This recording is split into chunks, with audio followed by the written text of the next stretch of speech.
Kombëtarja shqiptare e futbollit ka pësuar ndryshime të mëdha në radhët e stafit të saj me emërimin e Rolando Maran në krehun e kuqezinjve. Përveç ndihmësve të afërt të Silvinjos, nga stafi teknik janë larguar edhe shumë bashkëpunëtorë të tjerë. Një prej tyre është Ilir Bozhiqi, i cili ka qenë pjesë e kombëtares shqiptare në rolin e përgatitësit të portierëve që në vitin 2009, kur drejtimin e saj e meri Josip Kuzhe.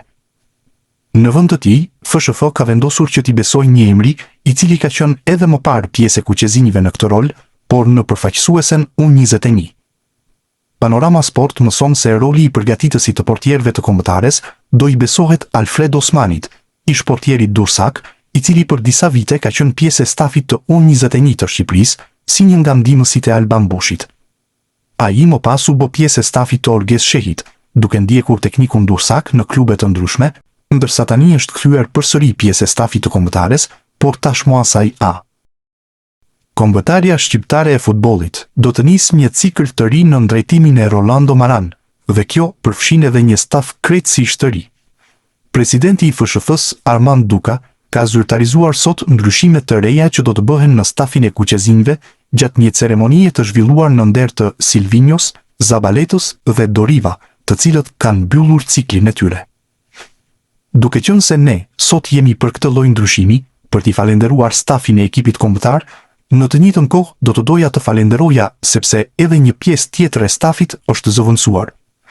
Do të doja të falenderoja Ilir Bozhiqin për kontributin e tij në ekipin kombëtar, për më shumë se 3 vite, për punën, për kushtinin dhe profesionalizmin e tij. Do të doja të falenderoja edhe Luka Laurentin dhe Alarico Rosin, të cilët edhe ata do të zëvendësohen. Një falenderim shumë i madh nga unë dhe nga i gjithë FSHF për të gjithë kontributin tuaj për ekipin kombëtar, dhe në të njëjtën kohë, unë ju uroj që të keni vetëm suksese në futboll, por padyshim që të keni një jetë sa më të mirë dhe të shëndetshme.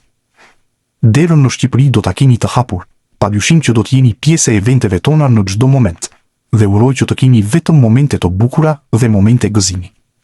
Faleminderit edhe një herë të gjithëve dhe urime. Ishin fjalët e Dukos. Ilir Bozhiqi ka qenë përgatitësi i portierëve të kombëtares shqiptare prej shumë vitesh, duke qenë në stafin e kuqezinjve që kur ajo drejtohej nga Josip Kuzhe dhe ishte asistenti më i vjetër në radhët e saj. Luka Laurenti ka qenë përgatitësi atletik i përfaqësueses, ndërsa Alarico Rosi ishte videoanalisti i afruar gjatë periudhës së drejtimit të Kristian Panuçit, i cili më pas u bë edhe shef i përgjithshëm i departamentit të analizës dhe inovacionit në FSHF. Mbetet të shihet se kush do të zëvendësojë këto emra në stafin kuqezi, dhe nëse të larguarve do u ofrohet një rol tjetër brenda institucionit.